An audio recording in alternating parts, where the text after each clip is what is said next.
আমরা আপনাদের মাধ্যমে দেশবাসীকে জানাতে চাই যে বিগত 12 তারিখ শহীদ ওসমান হাদির শাহাদতের পর থেকে আরম্ভ করে এটি ছিল সবচেয়ে নিষ্ঠুর নির্মম হত্যাকাণ্ড। খুব নির্মমভাবে তাকে পিটিয়ে হত্যা করা হয়েছে, খুন করা হয়েছে, ধারালো অস্ত্রের আঘাতে তাকে হত্যা করা হয়েছে রেজাউল করিমকে, এবং এর সাথে আর অনেকে আহত হয়েছেন যারা এখন হাসপাতালে কাতরাচ্ছেন। এই অবস্থায় এই ধরনের একটি ঘটনা যেটি পুরো জাতি দেখেছে, একটি সুষ্ঠু, সুন্দর, গ্রহণযোগ্য এবং শান্তিপূর্ণ নির্বাচনের জন্য উচিত ছিল যে এই সমস্ত চিহ্নিত সন্ত্রাসীদেরকে আইনের আওতায় এনে দ্রুত বিচারের ব্যবস্থা করা। কিন্তু স্থানীয় প্রশাসন এবং সংশ্লিষ্ট কর্তৃপক্ষ আমাদের কাছে মনে হচ্ছে যে এভাবে তার উদাসীনতার পরিচয় দিচ্ছেন।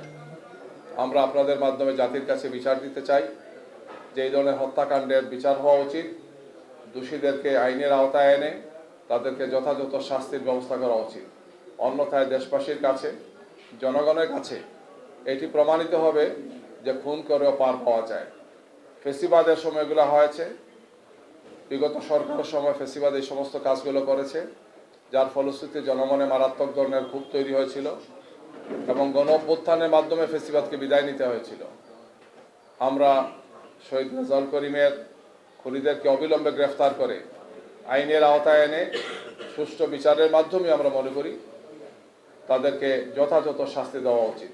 আমরা সংশ্লিষ্ট কর্তৃপক্ষকে এই বিষয়টিকে বিবেচনার জন্য জোর দাবি জানাচ্ছি।